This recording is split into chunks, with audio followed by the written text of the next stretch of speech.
नमस्कार दोस्तों पिछले 3-4 दिनों में आपने बहुत से वीडियो, बहुत सी तस्वीरें देखी होंगी जहां पर कश्मीर के लोग, जितने पर्यटक थे, हिंदू पर्यटक खास करके, उनकी मदद के लिए किस तरह से आगे आए। आपने खबरें पढ़ी होंगी, तस्वीरें देखी होंगी कि किस तरह से एक कश्मीरी मुसलमान ने पर्यटकों की जान बचाने के लिए अपनी जान दे दी।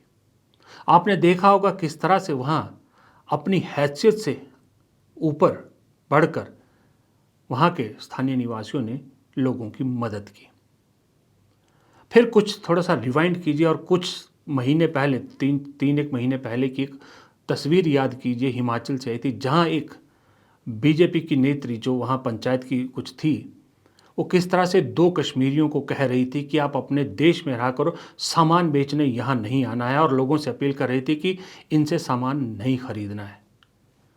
उस वक्त उन कश्मीरियों ने कितना जेन्युइन सवाल पूछा था कि अगर हिंदुस्तान हमारा देश नहीं है तो हम कहाँ जाएं। ये दोनों तस्वीरें इस देश का स्वभाव बताती हैं कि भले ही देर लगती है लेकिन अंत में जीत मोहब्बत की ही होती है।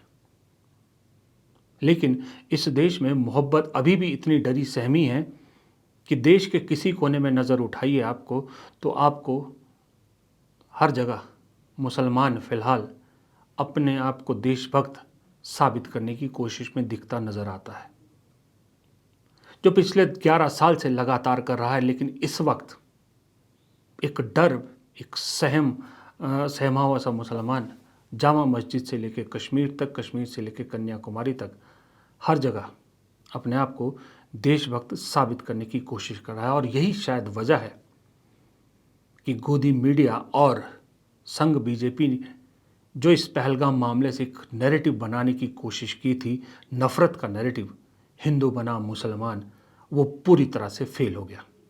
फेल क्या हो गया? ज़मीन पे धराशायी हो गया। फ्रस्ट्रेशन बढ़ गई है। इसी का नतीजा है कि पीयूष गोयल जैसे मंत्री अब 140 करोड़, इस देश के 140 करोड़ लोगों से देशभक्ति का प्रूव करने का सबूत मांग रहे हैं, या एक तरह से कहें कि 140 करोड़ लोगों को देशभक्त नहीं मान रहे। ये फ्रस्ट्रेशन है।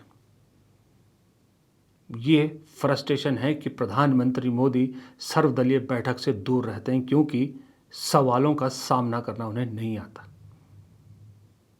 ऐसे मौक़ों पर साबित होता है कि जो दावा 56 इंच का करते हैं, दरअसल सीना तो 6 इंच का भी नहीं है। प्यार, मोहब्बत, दर्द से ऊपर राजनीति को रखते हैं, इसलिए कश्मीर जाने की बजाय बिहार जाना पसंद करते हैं। दूसरी तरफ जिसे शहज़ादा पप्पू और न जाने क्या क्या कहा जाता है, वो शख्स सड़क पर कैंडल मार्च करता है, जिनकी जानें गई उनके शांति के लिए, तो फिर कश्मीर पहुंचकर घायलों का दुख दर्द भी बांटता है। बेशक 11 साल में बहुत नीचा दिखाने की कोशिश की उस शख्स की, लेकिन फिर भी वो जानता है कि ये सिचुएशन क्या है, और सिचुएशन को देखते हुए वो सरकार के साथ खड़ा होने का ऐलान करता है अपनी पार्टी के बिहाफ पे, क्योंकि वो जानता है कि किसी अपने को खोने का दर्द क्या होता है, आतंकियों के हाथों नुकसान होने का दर्द क्या होता है, क्योंकि वो अपने घर में 2-2 बार ये चीज़ होते देख चुका है।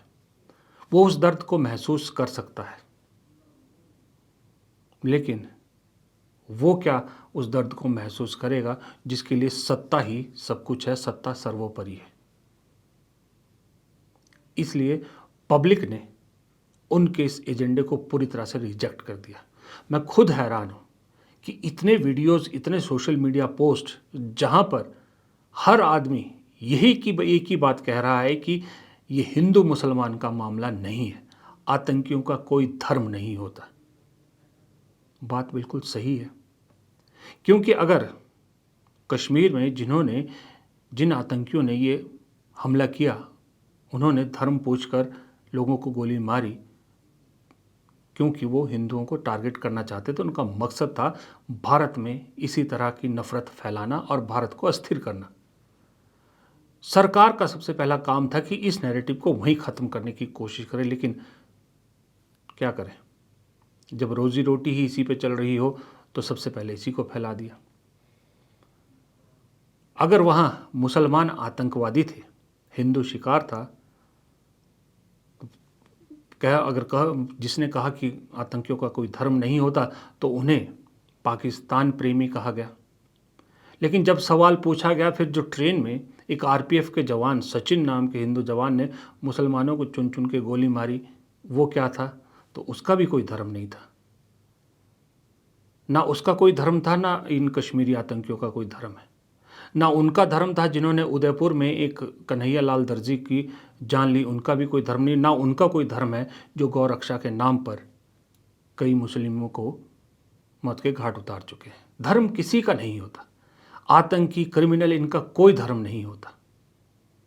इसलिए इनके एजेंडे पे ना चलकर इस एजेंडे को निस्तो नाबूद करने की जिसकी जिम्मेदारी थी सरकार की, वो इसी एजेंडे को आगे बढ़ाने में जुट गई। और साथ ही गोदी मीडिया और इनका आईटी सेल, वो तो माशाअल्लाह। लेकिन जब पब्लिक ने रिजेक्ट किया तो सब औंधे मुंह गिर गए। वरना आप खुद सोचिए, हिंदू मुसलमान का मामला हो और योगी आदित्यनाथ जैसे नेता चुप रहें, ये कभी हो सकता था? लेकिन योगी आदित्यनाथ खामोश हैं, हिमंता बिस्वा शर्मा खामोश हैं, गिरिराज सिंह जैसे नेता खामोश हैं। क्यों खामोश हैं? वो इसलिए कि वो जान चुके हैं कि पब्लिक ने हमारे इस नैरेटिव को पूरी तरह से रिजेक्ट कर दिया, और अगर कहीं इसको बढ़ाने की कोशिश की तो इसका उल्टा असर होना तय है। क्योंकि ये पब्लिक है, ये सब जानती है। चुप है तो इसका मतलब गूंगी, बहरी, अंधी नहीं है। आज नहीं तो कल याद रखती है पब्लिक, भूलती नहीं है। लेकिन जैसा मैंने कहा, आज नहीं तो कल इसका जवाब ज़रूर देती है और जवाब देगी। जनता तय करेगी कि इस देश के लिए सो कॉल्ड फ़कीर बेहतर है या फिर शहज़ादा ज़्यादा बेहतर है। नमस्कार।